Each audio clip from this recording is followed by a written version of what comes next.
790, the QSY down 545, roger. Yeah, QSY there, Trev. G'day, Joe. How you going? Going good, buddy. Hey, you're sounding good out here as usual. Hope all is well in Australia. Not a bad day here on the Gulf Islands. About 12 degrees or so this far north, QSL. Oh, yeah, no worries. I'm 12 degrees, Joe. That's not too bad for your time of year, I reckon. Yeah, down here it's about 20 today degrees, and I think yesterday was pretty warm. We got to about 28, 29 yesterday, but about 20 degrees today, and yeah, all good, mate, Roger. Sounding good, man. Sounding like summer down under there, Trevor. Beautiful. You have to love it, man, and that's going to last right through until next year easily. So we're just into our wet season here. We like to say on these islands, we have two seasons, the wet season and the dry season. And now we're getting into the wet season, although it didn't rain today. And like I say, it's about 12 right now. It's about 12 degrees Celsius. Not so bad. It is dark out here now. I mean, we did change the clocks back several days ago. So we kind of gets darker a little earlier in the afternoon there, QSL. Yeah, gotcha there, Joe. No problem. Sounds pretty nice your way for the time of year, as I said there. You're coming in pretty well here, Joe. Between a 1 and a 6. The signal's going up and down between a 1 and a 6 on the meter, Roger. I'll turn my beam a little bit. Maybe it'll make a difference here. Let's just see. You're southwest to me there. I turn a little bit more. I don't know if that helps a bit, but could be propagation. I got you booming in here. Not a problem, man. You're blasting. There's nobody else on this frequency, so sounding really good. Have you been working a bit of DX in there today there, Trev? Not today. You've had my first second contact today there, Joe. I've been doing a bit of shopping this morning. I got out there a bit late, so you're only my second contact today. But yeah, you come up a little bit on the channel strength then, up to nearly a 7 on your last over, Roger. I'll turn it a little bit more then. I got you banging up into the red. A little bit more there. And yeah, no, I was in my mobile today at work, and I was driving through town, and I worked a station in a friend I usually talk to. He's in Belfast, Northern Ireland, so that was kind of my first contact in the mobile. And the propagation wasn't the greatest, but we chatted for a few minutes. And then I got into the radio room at home, and then I worked a station in the Canary Islands, but it was actually pretty quiet here. And then there was Hawaii just before you. So you're my first South Pacific station, Australian station, and sounding Q5 as usual. Those big Yagi beams of yours are working, my friend. Oh, that's good there, Joe. Yeah, I just lowered the antenna a few minutes ago, and I had to readjust a few elements. They got sort of blown a bit skew out on angles there, so I had to tighten a few brackets up, and it's all pretty hot already now, Roger. Hey, Roger, on that there, so do you climb your tower, or do you have a crank-up tower? Do you lower it? Yeah, my tower's like a T-piece. It's like a T-piece, and the top of the T tilts. So when it's up, it's like just a vertical pole, and I just lower it with a winch there, Joe, and the whole thing comes down on its side. So the reflector ends up about 6 inches off the ground there. So it makes it really easy to get to a driven element or whatever there. I'm just going to get a little step ladder, about the second or third step on a step ladder, and there's the driven element right in my face there, Roger. That's amazing. That is amazing. That's super cool. So I know you have two beams, two Yagis stacked, and they're, what are they, like 19 feet apart or something? So do you have two rotors? No, just one rotator. I've got a big stainless steel box. It's about nearly a metre long, and it's got the rotator in the bottom, and then it's got two thrust bearings above it. It's spaced out so that when I tilt it over, it doesn't bugger the rotator. Okay, that's interesting. So that would be a big rotor, like a ham, probably a big ham 2-rotor QSL.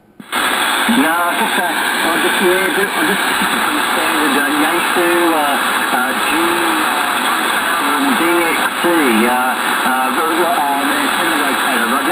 Okay, it works. That's cool. Right on. That is really awesome. Yeah, Because I could imagine it with the wind load and then the weight of the beams up there, you'd need something pretty heavy duty. I don't know. What does each beam weigh? Probably, what, 25 pounds? Yeah, I'm not too sure in pounds. Each antenna is only about 10 kilos. Only about 10 kilos for each antenna. And then you've got the weight of, most of the weights in the pole, in the pole, just on one big galvanized pole there. But yeah, there's no, in theory, there's no weight on the rotator because the flux bearings are holding it there, Roger. Okay, I got you. So each beam is probably around 22 pounds, something like that. So not that bad. Not that bad at all, because I know they're pretty big beams. They got pretty big booms on them, QSL. Yeah. I tried to stay away from heavy duty bands because it almost adds weight. Adds weight there. So if it gets too windy, I just lower it down. I just lower it down on the ground, and I don't have to worry about it there. But yeah, it's when I lower it down, the main pole does bend a bit, just from the weight from being held from one end. It does bend a little bit, but not too much. But if I had really heavy beams, it would probably be too much weight, Roger. Yeah, Roger on that there. Yeah, there's some monster size ones out there. There's one guy and it had like a 40-foot boom on it or something. I was talking, it was like, holy crikey, man, those are big. What is the boom length on your beam there? I'm curious. Yeah, each one's only about 7.5 metre. 7.5 metres long on each Roger. Still pretty good size. That's about meters, 3.3 feet. So you're talking about 20, maybe 23 feet on the boom there. Yeah, pretty good size there, QSL. Yeah, that's the Roger. That's the Roger there. So yeah, about 15 metres total on both antennas. Works well there. It's a lot better than putting, one very long antenna.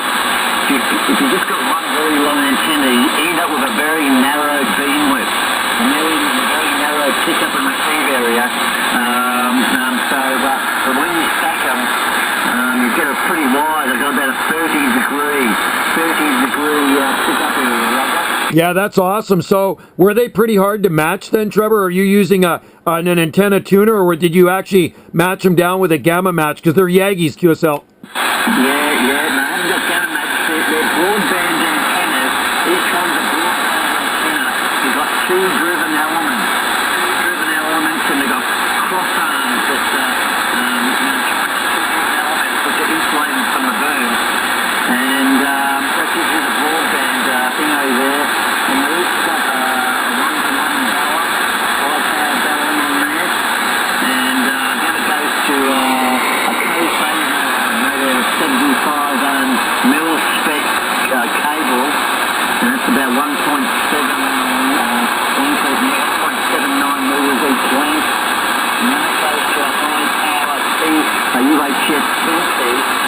And then it goes back to an Element flexible cable, just around the rotator, so it's flexible, a short length of that, and then it goes to the field wheel.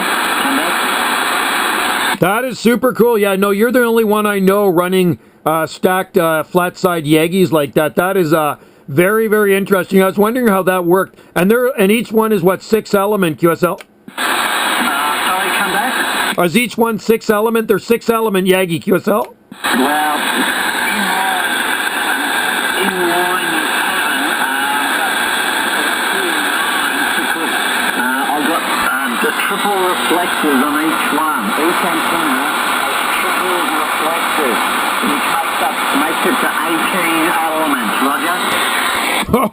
Oh, man, that's awesome. That is super cool. You're lucky you don't live in an area like in colder areas of Canada where they get snow and ice, or in the Midwest of the United States where they get snow and ice that accumulate on them, because that would probably be hard on them. So you're very fortunate to be living in a nice, warm climate. You don't have to worry about snow or ice accumulation, QSL. Oh, Roger, no,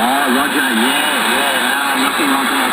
But it never gets that cold here. Nothing below zero, but it never gets below zero. Never pile up here. And in fact, every year it's going on. It's been near the 10 half years. And every year it's getting a bit warmer, We used to get snow. Theoretically, we're on the snow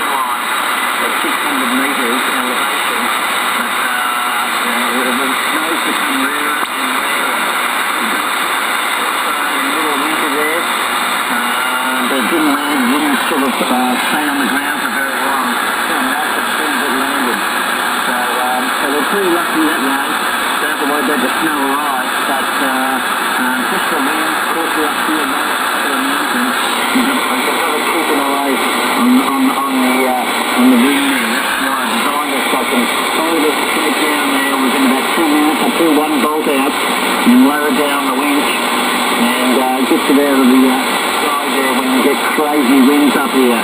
You get, you get 60, 70 mile an hour winds there. Not uncommon, right? Yeah, that's good that you got a crank tower like that, though, Trevor. You have the perfect setup there for sure, so you don't have to worry about your antenna getting damaged by the winds because you can just lower it down there, and easy accessible to get to work on your antenna. That is quite the nifty setup there, buddy. That is really cool. I'd like to see that sometime. That is amazing. And no, it definitely works for you. I'll tell you that. You're always coming in really good. Always a nice signal here, Trevor, to the Gulf Islands. We're a long way apart. I bet you we're probably 10,000 kilometers apart there, QSL. Yeah, roger there, Joe. You just got right down, you got right down. You were up to about a constant between the 3 and the 7 about a couple of minutes ago. The constant between the 3 and the 7, and now you're down to about a 1 or 2. So it's just conditions going up and down there, Roger. Yeah, it's the same here, Trev. You were up 20, now you're around 5.7. So anyway, maybe we should cut it short just in case propagation does drop out of there. And it was a pleasure to talk to you, my friend. Very interesting. That is a really cool setup you got there, buddy. And like I say, it's always pushing a very nice signal here to the southern Gulf Islands off the far west coast of British Columbia. Hey, get out there and work some DX there, Trev. Enjoy your day. Enjoy the warm weather. And we'll definitely catch up with you sooner than later, my friend. Cheers and beers, my friend. 43 World Radio 176, Trevor, Australia. 9 Alpha Tango 791. We'll wave at you right now and we'll catch up with you. No worries there, Joe. Enjoy the conversation like usual. Always great to talk to you there, Joe. Cheers and beers and good to you. I'll catch you soon. Bye-bye. Thanks a lot, Trevor. Cheers, buddy.